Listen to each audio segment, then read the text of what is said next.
हम लोग पढ़ेंगे 5.4 दैनिक जीवन में उदासीनीकरण के उदाहरण। यानी हमारे दैनिक जीवन में जो उदासीनीकरण है उसका क्या उपयोग है, जिसमें से है आपाचन। तो सबसे पहले आपाचन क्या होता है ना। तो जो चीज़ हम खाते हैं जैसे, तो वो पच जाता है, तो वो तो पाचन क्रिया में आता है। जो चीज़ नहीं पचता है उसे हम अपाचन कहते हैं। तो हमारे आमाशय में, किसमें, आमाशय में, हमारे आमाशय में हाइड्रोक्लोरिक अम्ल पाया जाता है। कौन सा अम्ल पाया जाता है? हाइड्रोक्लोरिक अम्ल, ठीक है, जिसे हम अध्याय 2 में पढ़ चुके हैं। और ये करता क्या है, ये भोजन के पाचन में हमारी हेल्प करता है, यानी भोजन को पचाने में हमारी काफ़ी मदद करता है। इसके वजह से हमारा भोजन पच जाता है। लेकिन आमाशय में अम्ल की आवश्यकता से अधिक मात्रा अगर बढ़ जाती है, किसकी मात्रा? अम्ल की। यानी जो हमारा आमाशय है उसमें अम्ल आवश्यकता से अधिक मात्रा में बढ़ जाता है, तो अपाचन हो जाता है। क्या हो जाता है? अपाचन हो जाता है। तो ये जो अपाचन है कभी कभी हमारे लिए कष्टदायक हो जाता है। क्या होता है? हाँ, बहुत ही नुकसान करता है। तो अपाचन से अगर हमें मुक्ति लेना है तो हमें क्या करना है? तो अगर हमें अपाचन से मुक्ति करना है, यानी हमें अपाचन से दूर रखना है, तो इसके लिए हमें जो है दूधिया मैग्नीशियम, क्या? दूधिया मैग्नीशियम, जिसे प्रति अम्ल कहते हैं। क्या कहते हैं? प्रति अम्ल लेना है, यानी एंटीबायोटिक जिसे कहते हैं, ठीक है। तो इसमें से मैग्नीशियम हाइड्रोक्साइड होता है। क्या होता है? प्रति अम्ल होता है जिसमें मैग्नीशियम हाइड्रोक्साइड होता है। इसको जब हम लेते हैं तो ये जो है अम्ल के प्रभाव को उदासीन कर देता है। क्या करता है? अम्ल के प्रभाव को उदासीन कर देता है। यानी आपने सीखा था कि जब अम्ल और क्षार के बीच में अभिक्रिया होती है, समझ में आया ना। तो जो सुनो, जब अम्ल और क्षार होता है उसके बीच में जब अभिक्रिया होती है, तो अम्ल और क्षार को, जब क्षार अम्ल में क्षार मिलाते हैं तो अम्ल के प्रभाव को क्षार नष्ट कर देता है। उसी तरह से जब हमारे आमाशय में अपाचन क्रिया होती है, यानी जो अम्ल की मात्रा बढ़ जाती है, तो उसमें से हम जो प्रति अम्ल अर्थात मैग्नीशियम हाइड्रोक्साइड जो कि एक क्षार है, इसको उसमें मिला देते हैं, तो ये अम्ल अपना जो गुण है वो खो देता है, यानी उदासीनीकरण हो जाती है। इससे जो है हमारा पेट साफ हो जाता है, यानी हमारे पेट में अपाचन मुक्त हो जाती है, ठीक है। अब दूसरा उदाहरण है चींटी का डंक मारना। किसका? चींटी का डंक मारना। चींटी जब काटती है तो हमारी त्वचा में अम्लीय द्रव उत्पन्न करती है। क्या देती है? हमारे शरीर में कौन सा अम्ल? अम्लीय द्रव। क्या करती है?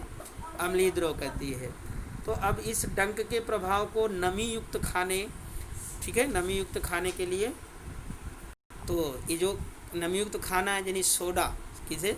खाने का सोडा, यानी सोडियम हाइड्रोजन कार्बोनेट और कैलेमाइन विलयन मिलाकर उदासीन किया जाता है। मतलब जहाँ पे चींटी डंक मारती है उसमें हम सोडियम हाइड्रोजन कार्बोनेट या तो कैलेमाइन का विलयन वहाँ पर मिला देते हैं। किसका विलयन मिलाते हैं? सोडियम हाइड्रोजन कार्बोनेट अथवा कैलेमाइन, इसका विलयन लेकर मिला देते हैं, जिससे उसको हम उदासीन कर देते हैं, और जिसमें जिंक कार्बोनेट होता है। इससे जो है चींटी के डंक का प्रभाव कम हो जाता है। क्या हो जाता है? कम हो जाता है, ठीक है। तो अब है दूसरा हम पढ़ेंगे मृदा उपचार। क्या पढ़ेंगे? मृदा का उपचार। तो आपने देखा कि रासायनिक उर्वरकों, किसका? रासायनिक उर्वरक जो होते हैं, ठीक है, रासायनिक उर्वरकों का, जहाँ पर हम रासायनिक उर्वरकों का अत्यधिक उपयोग करते हैं, रासायनिक उर्वरकों का अत्यधिक उपयोग मृदा को अम्लीय बना देता है, मिट्टी को एकदम अम्लीय कर देता है। अगर हमारी मृदा अत्यधिक अम्लीय हो जाती है या तो क्षारीय हो जाती है, तो हमारे नुकसान क्या है, ठीक है। उससे नुकसान ये है कि जो हमारे पादप हैं उनकी वृद्धि अच्छी नहीं होती, मतलब उनकी वृद्धि रुक जाती है, समझ रहे हैं। और जो इनकी वृद्धि रुक जाती है तो हमारा पेड़ जो है वो अपना विकास नहीं कर पाता। अब जो है आप देखते हैं कि जैसे जो मृदा है हमारी, ठीक है, जब मृदा अत्यधिक अम्लीय होती है तो उसे बिना बुझा हुआ चूना, जिसे कैल्शियम ऑक्साइड, और बुझा हुआ चूना जिसे हम कैल्शियम हाइड्रोक्साइड कहते हैं, जैसे क्षारकों को उपचारित करते हैं, मतलब इसका उपयोग करते हैं और इससे हमारी जो मृदा है वो क्षारीय होती है, तो जैव पदार्थ उसमें मिला देते हैं। और जैव पदार्थ कैसे होते हैं? कंपोस्ट खाद के रूप के जैव पदार्थ।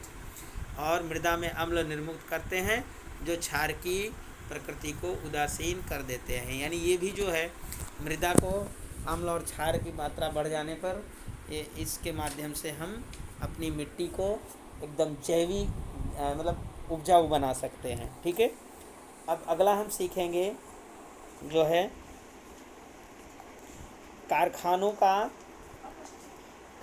का अपशिष्ट पदार्थ। आपने देखा कि कारखाने जो होते हैं उनसे बहुत सारा अपशिष्ट पदार्थ निकलता है, मतलब गंदे पदार्थ। तो अनेक कारखानों के अपशिष्ट कचरा, जैसे अपशिष्ट यानी कचरा, अम्लीय पदार्थ होते हैं, मतलब उसमें बहुत सारे अम्लीय पदार्थ होते हैं। और ऐसे पदार्थ जो होते हैं उसको सीधे जलाशयों में और नदियों में बहने दिया जाता है, यानी विसर्जित कर देते हैं, या हम उसे फेंक देते हैं।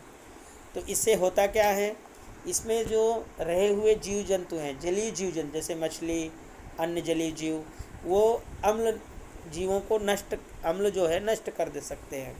तो जो मछली और अन्य जीव हैं वो अम्ल को यानी ये नष्ट हो जाते हैं, यानी रहे हुए जो जलीय जीव हैं वो अम्ल इनको नष्ट कर देता है। अतः हमें ये जो गंदा जल है या अपशिष्ट पदार्थ है, हमें कारखाने के अपशिष्ट पदार्थ को जो है किसमें नहीं डालना चाहिए? तालाबों में या नदियों में, जलाशयों में विसर्जित करने से पहले उसे हमें क्षारकीय रूप में बना लेना है। किस रूप में बना लेना है? क्षारकीय रूप में बनाना है।